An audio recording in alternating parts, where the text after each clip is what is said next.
Assalamualaikum warahmatullahi wabarakatuh.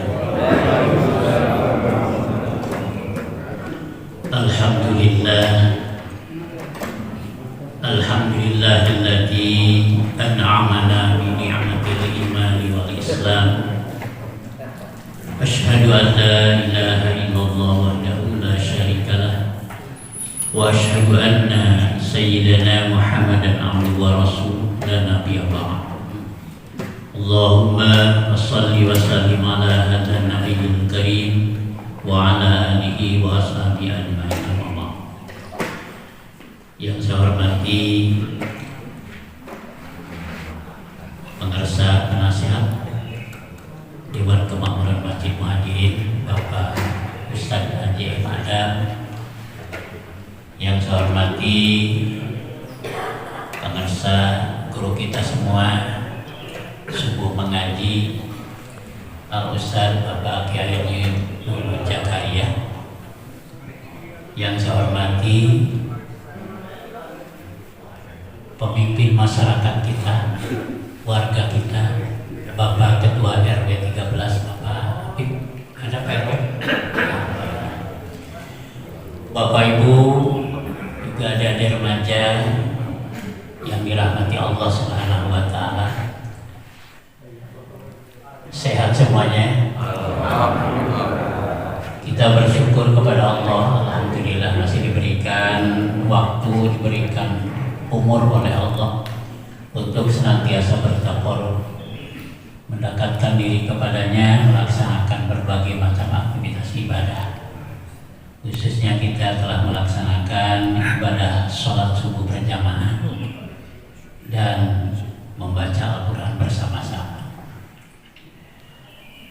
Juga kita patut bersyukur kepada Allah, alhamdulillah kita ditakdirkan oleh Allah sebagai seorang muslim yang beriman. Mudah-mudahan di akhir hayat kita pun kita sebagai seorang muslim yang beriman. Shalawat dan salam semoga senantiasa tercurah dan terlimpahkan pada junjungan kita Nabi besar Muhammad Sallallahu Alaihi Wasallam, keluarganya, sahabat-sahabatnya dan seluruh pengikutnya yang selalu patuh dan taat kepada ajarannya. Mudah-mudahan termasuk kita di dalamnya. Amin ya Allah. Bapak Ibu yang dirahmati Allah Subhanahu wa Ta'ala, saya lihat ini kanan kiri depan segala sarana dingin. Tenang, konsumsi ada, supaya tidak sedih, supaya bahagia. Saya akan menyampaikan pantun dulu nih. Main tenis di kota Jepara, mencari ikan dikejar kera, senyum manis wajah gembira, insya Allah hidup jadi sejahtera. Sok atuh sareuring ngan ulah seri sorangan, sebab kalau senyum sendiri itu adalah orang yang tidak sehat. Satu lagi pantun nih.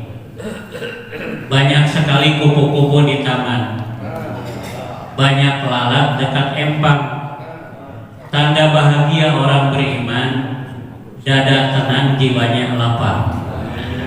Mudah-mudahan kita diberikan ketenangan, ya, kelempangan oleh Allah Subhanahu wa Ta'ala, sehat semuanya dan berkah selamanya. Nah, orang beriman itu kalau laki-laki disebut apa? Kalau laki-laki mukmin, ya, mukminin itu kalau banyak. Kalau orang beriman perempuan mukminah, ya, mukminah. Nah, tema yang akan disampaikan pada subuh mengaji pada hari ini adalah keberuntungan dari Allah bagi orang yang beriman, baik laki-laki maupun perempuan. Jadi keberuntungan dari Allah Subhanahu wa Ta'ala bagi orang yang beriman. Kalau kita berbicara tentang beruntung, gitu ya, karena memang kita mah hidup kayak beruntung ya, Kalau dalam kegiatan olahraga, kegiatan apa saja, ya, lalu mendapat prestasi, dapat hadiah, dapat keberuntungan, bahagia tidak? Bahagia tidak? Ya. Jangankan prestasi yang sangat populer, ini yang rendah-rendah aja lah. Ya. Balap makan kerupuk Agustusan, balap karung, menang hadiah di amplopan 50.000, bahagia tidak? Bahagianya luar biasa. Tapi tadi temong-temong amplopnya gitu kan, kebabaturan kita. Iya, saking bahagia. Kita bayangkan lamun nilainya ya sekian misalnya. Ini di dalam amplop 50.000 saja bahagianya luar biasa. Kemudian kegiatan prestasi yang lain misalnya, dapat sertifikat, dapat piala, bahagianya luar biasa. Ini kebahagiaan, keberuntungan dari Allah Subhanahu wa taala bagi orang yang beriman. Tapi yang jadi pertanyaan, orang yang beriman yang bagaimana yang akan mendapat keberuntungan? Karena orang yang beriman tidak cukup hanya yakin gitu kan, ya kepada Allah saja. Saya ini beriman, saya beriman. Mari kita melaksanakan ibadah perintah Allah Subhanahu wa taala. Ya. Saya akan menyampaikan ini dalam Al-Qur'an, surat yang beberapa hari ya kita baca bersama. Di dalam Quran surat Al-Mu'minun, Allah Subhanahu wa taala berfirman, Qad aflahal mu'minun. Sungguh beruntung orang-orang yang beriman. Sungguh beruntung orang-orang yang beriman, kata Allah Subhanahu wa taala. Lalu orang yang beriman yang bagaimana? Yang diinformasikan oleh Allah, yang disampaikan oleh Allah lewat Al-Qur'an. Orang beriman mendapat keberuntungan, diberikan keuntungan oleh Allah Subhanahu wa taala.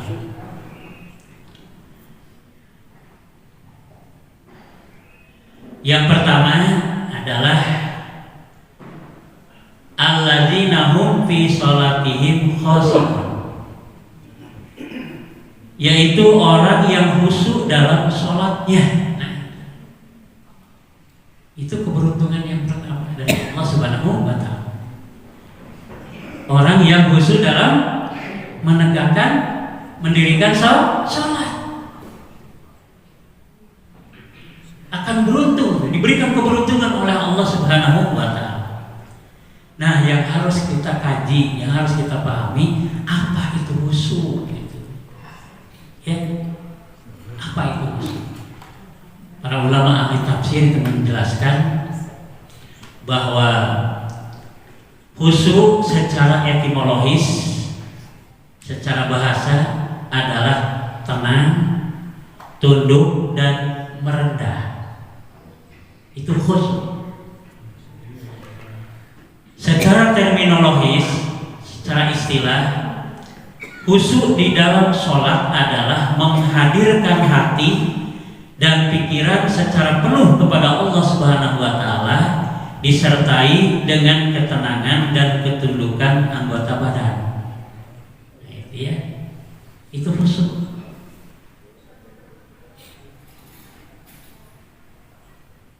Jadi yang dimaksud khusyuk itu di sini bukan berarti ngalamun gitu kan. Ya. Bukan berarti berdiam tapi pikiran kemana-mana. Nah, kekhusyuan ini merupakan tujuan utama dalam ibadah sholat. Khusyuk itu.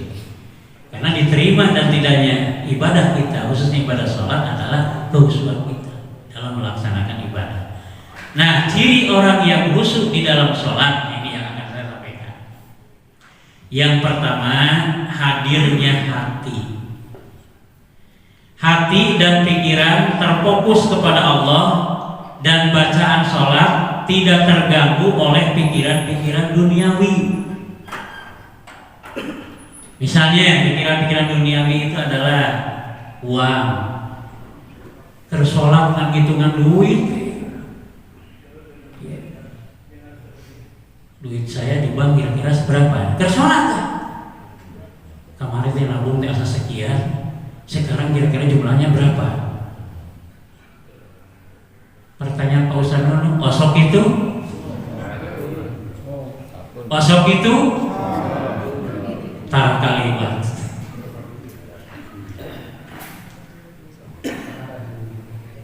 Tapi bukan orang sini, bukan jamaah Masjid Muhajirin osok itu. Ima jamaah di di negara lain, di urang mah itu kan tidak berbeda.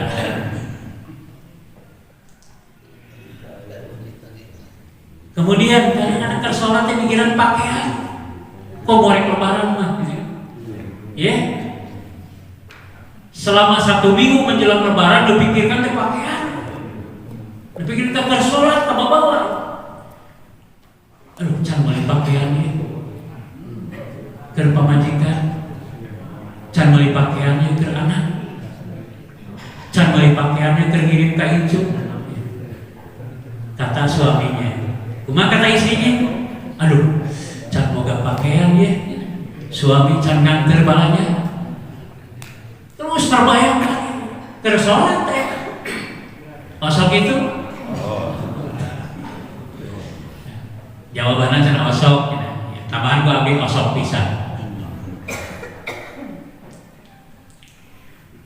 Begitu juga yang masih bekerja, yang masih beraktivitas, kersolat sok pikirnya jabatan, gitu ya. Ya, aduh, bakal naik pangkat bakal naik pangkat, kok mau baturan orang bisa naik pangkat, gitu kan? Ya, orang sekian tahun can naik, dan pikir ke bawah itu kan, kata-kata pangkat di dalam ibadah sholat. Jangan sampai seperti itu. Begitu juga kita punya kendaraan, gitu kan? Tetangga orang beli mobil anyar, gitu kan? Kabayang-bayangnya kan sholat orang. Babaturan mobil anyar kayak saya itu. Masih kena nubaheula, masih kena terus saya kebayang. Gitu kan? Nah, pikir kapal bawa di dalam sholat. Begitu juga rumah ya. Tetangga ngabangun rumah, gitu kan? Rumah orang can dibangun-bangun itu kapal bawa di dalam sholat itu. Cing badai naros ka ibu-ibu sok itu ibu.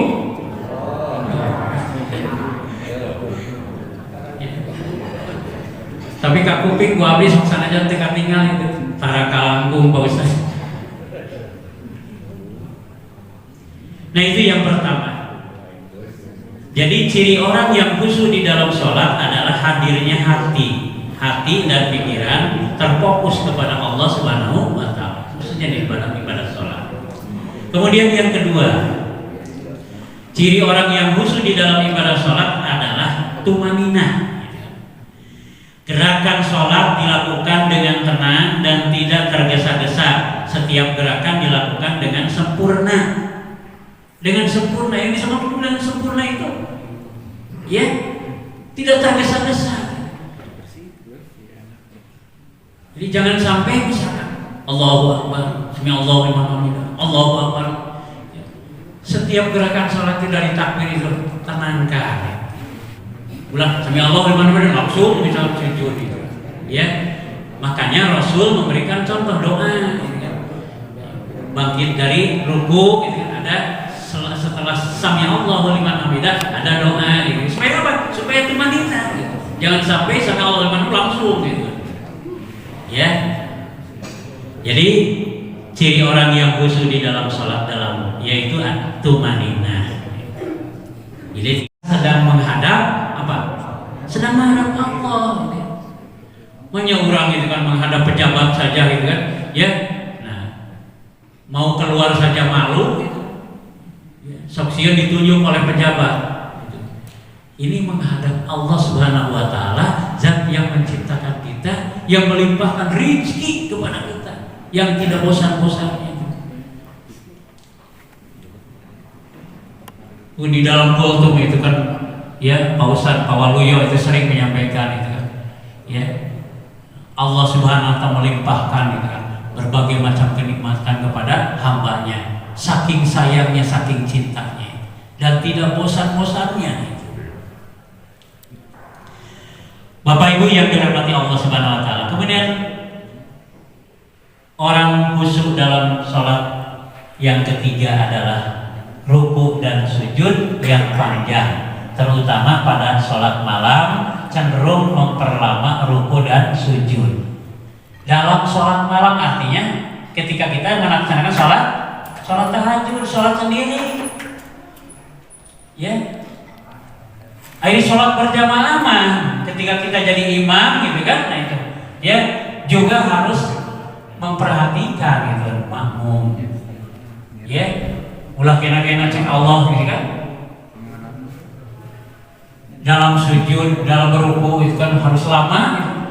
Misalkan orang jadi imam dia harus sujud, pimpin sujud gitu. Nah pikinkah sampai 15 menit, 20 menit terus saja gitu. Berarti tidak memperhatikan tenyaah ka makmum gitu.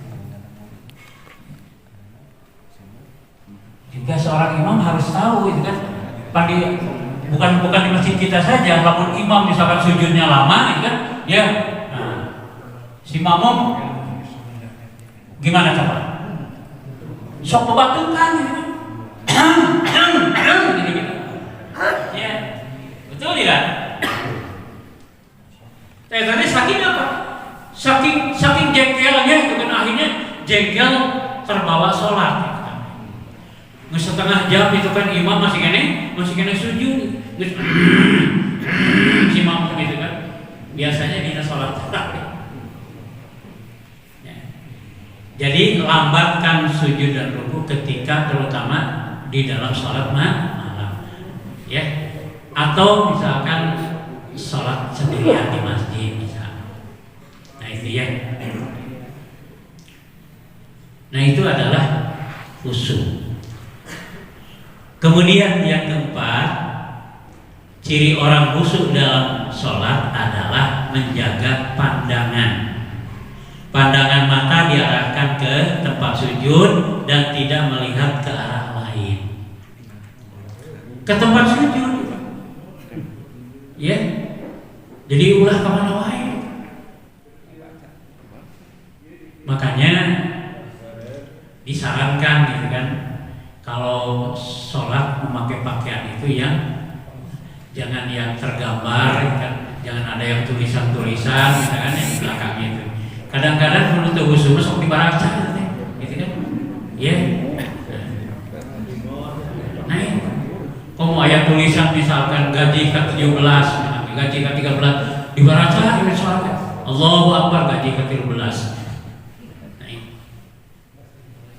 ya. Atau misalkan ada gambar, lebih-lebih gambar wanita porno misalkan di dalam, lupa terbawa sholat, nempel di gambar itu nempel di jaket.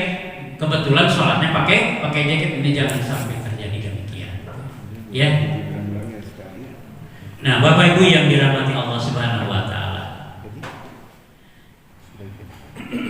Kemudian yang kelima, menjaga diri dari perbuatan sia-sia. Tidak melakukan gerakan yang tidak perlu atau berbicara di saat sholat. Itu tidak boleh. Sholat orang berbicara, ya. Dan ini pernah dulu, tapi bukan usia kita, ya. Anak-anak remaja karena belum sedang mendapatkan pendidikan. Ada yang sedang sholat, ya. 3 orang, 4 orang. Yang satu sedang sholat ini geser atau seret-seret nyelayeunap geser gitu. Kumaha cek sabar ya udah cara menggeser ya udah sok naon deui gitu. Cek nu katilu ieu teh keur salat tong ngomong wae. Berarti cek nu kaopat untung aing teh ngomong naon-naon cek. Akhirnya kan opatan jadi batal salatnya itu kan. Ya. Kenapa? Karena opatan Ya, itu anak-anak muda gitu. Tapi alhamdulillah anak muda di kita kan ya karena sudah terbiasa mengikuti kegiatan keagamaan. Nah, Bapak Ibu yang dirahmati Allah Subhanahu wa taala, yang sama-sama mengharapkan ridho Allah Subhanahu wa taala dan ampunan Allah. Pentingnya khusyuk di dalam sholat itu adalah yang pertama mendapat kemenangan. Orang yang khusyuk dalam sholatnya akan mendapatkan keberuntungan dan pahala dari Allah Subhanahu wa taala. Yang kedua, mencegah perbuatan keji dan munkar. Sholat yang khusyuk dapat mencegah seseorang dari perbuatan dosa dan maksiat. Kemudian yang ketiga, lebih mendekatkan diri kepada Allah Subhanahu wa taala. Kekhusyuan dalam ibadah sholat dapat meningkatkan kedekatan seseorang dengan Allah Subhanahu wa taala. Di dalam Al-Qur'an surat Al-Baqarah ayat 45 Allah Subhanahu wa taala berfirman, "A'udzubillahi minasyaitonirrajim. Bismillahirrahmanirrahim. Wasta'inu bis-sabri was-shalah. Wa innaha lakabiratun ila alal khashiyin." Dan mohonlah pertolongan Allah dengan sabar dan sholat, dan sungguh sholat itu berat kecuali bagi orang-orang yang khusyuk. Jadi kita jangan sekali-kali menganggap bahwa sholat itu ya enteng. Sholat itu berat. Tapi bagi orang yang khusyuk, insya Allah menjadi suatu keringanan, kan? Enteng.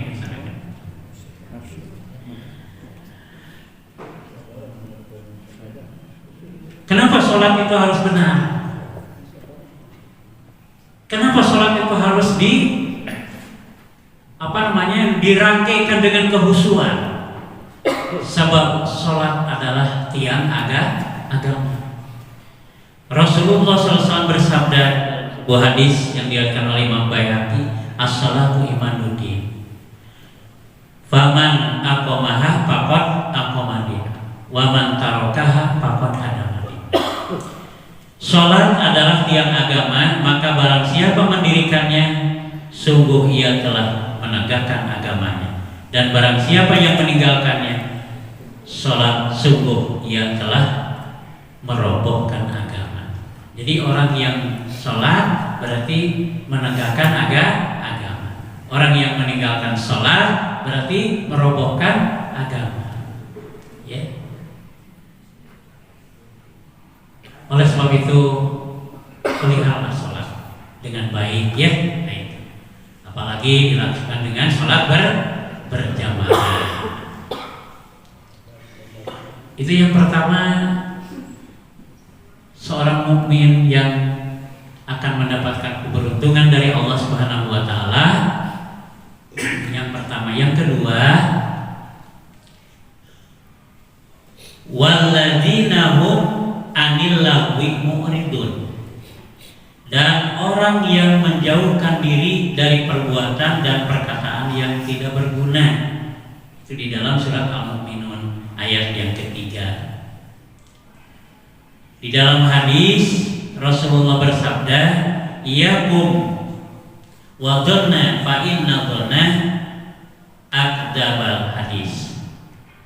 Jauhi prasangka buruk, karena prasangka buruk adalah ucapan yang paling dusta. Jadi prasangka buruk itu yang tidak itu. Kita harus selalu berprasangka baik, ya, kepada siapapun, khususnya kepada keluarga kita, kepada teman kerabat kita, berprasangka baik. Biasanya kalau kita sering berprasangka buruk, gitu kan, ya, bari jeung teu apa yang diomongkeun ku urang teh, kan, perbuatanana, gitu kan. Nah, apakah berupa fitnah dan lain sebagainya, kita menyebar-nyebarkan seluas-luasnya, itu kan, ya, kejelekan orang. Nah, di zaman sekarang, di zaman modern sekarang, kita harus waspada dengan media, ya, waspada dengan berita-berita. sebelum kita menge-share ke teman-teman gitu kan, nah pada bikin heula dengan rekan-rekan, tanyakan heula kepada ahlinya. Iya abi dapat japri model kieu, kira-kira teh betul atau tidak, bisi hoak ya. Oh iya pak, iya betul pak, ini betul. Nah kalau betul, nah boleh. Supaya apa? Supaya jadi peringatan ya. Supaya jadi peringatan. Bapak Ibu yang dirahmati Allah Subhanahu wa taala, kemudian orang mukmin yang beruntung ketiga adalah walladzina hum li zakati fa'ilun, dan orang yang menunaikan zakat. Ya. Orang yang senantiasa menunaikan zakat. Rasulullah SAW bersabda dalam hadis yang diriwayatkan oleh Imam Bukhari, "Bunyal Islamu ala khamsin." Islam itu dibangun atas 5 perkara. Syahadatu an la ilaha illallah, bersaksi bahwa tiada Tuhan selain Allah, wa anna Muhammadan abduhu wa rasuluh, dan bahwa Muhammad adalah utusan Allah. Wa iqamus shalah, mendirikan sholat. Wa ita'uz zakah, menunaikan zakat. Wa hijjul bait, dan menunaikan ibadah haji ke bait. Wa shaum Ramadan, dan saum di bulan Ramadan. Muttafaqun alaih. Jadi salah satu di antara yang dijelaskan hadis ini adalah wa ita'uz zakah, yaitu menunaikan zakat. Ya. Jadi Bapak Ibu jangan khawatir ya, jangan merasa bimbang karena kita seringnya zakat dan sedekah. Kita menyimpan uang di bank saja, harapan kita apa? Menyimpan uang di bank, apalagi di deposito. Harapannya apa? Mendapat keuntungan kan? Barijeng keuntungan anak saeutik, tapi kita semangatnya luar biasa. Ya, sekian juta simpan, sekian juta simpan, sekian juta simpan. Barijeng keuntungan itu tidak seberapa. Padahal keuntungan dari Allah yang menyimpan sebagian rezeki pemberian Allah kepada kita untuk dikeluarkan zakatnya dengan sedekah, maka Allah Subhanahu wa taala berlipat-lipat itu dan berikan keuntungan. Makanya dalam hadis Rasulullah bersabda, hasinu amwalakum bi zakat wa daw mardakum bi sadaqah. Bentengi hartamu dengan zakat. Jadi zakat itu membentengi harta, nyalamatkeun, gitu kan? Ngamankeun. Kan tidak sedikit orang yang menyimpan di bank sekian juta banyak, gitu kan? Akhirnya hilang. Tapi dengan zakat insya Allah aman. Bukan hanya aman, gitu, diberikan keberuntungan yang berlipat dari Allah Subhanahu wa taala. Wadau martakum bi sadaqah, dan obati orang-orang fakir, orang-orang miskin itu dengan sedekah. Jadi sedekah itu bisa mengobati orang fakir dan orang miskin.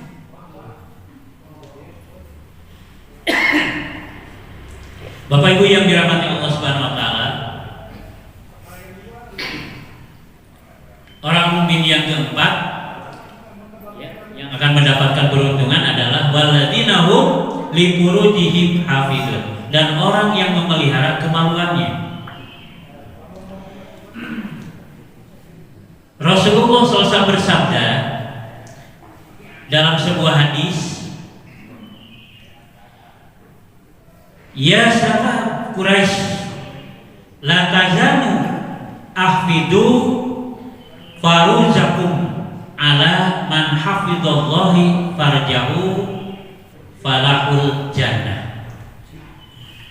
Wahai pemuda Quraisy, janganlah kalian berzina, jagalah kemaluan. Ketahuilah bahwa orang yang Allah jaga kemaluannya akan mendapatkan surga. Ya. Jadi memelihara kemaluan itu akan mendapatkan keberuntungan dari Allah Subhanahu wa taala. Ya. Bapak Ibu yang dirahmati Allah Subhanahu wa taala, kalau dijelaskan semuanya di dalam surat Al-Mu'minun ini terlalu panjang. Ya. Nah, cukup 4 saja. Orang yang sholatnya khusyuk. Kemudian yang kedua, orang yang menunaikan zakat, ya. Dan apa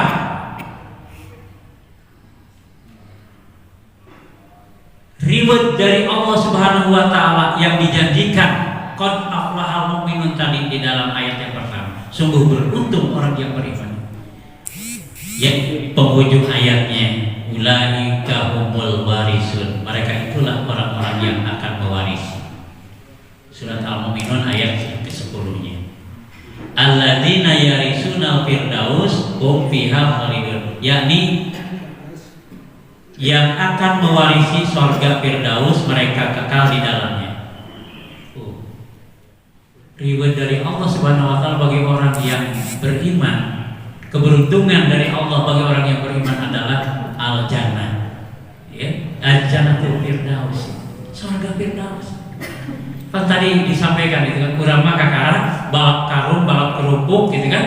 Ya, menang reward, menang hadiah di najro amplop ayat 50.000, bahagia senangnya luar biasa. Dapat sertifikat karena prestasi, senangnya bahagia luar biasa. Dapat piala kan, karena prestasi, senang dan bahagianya luar biasa.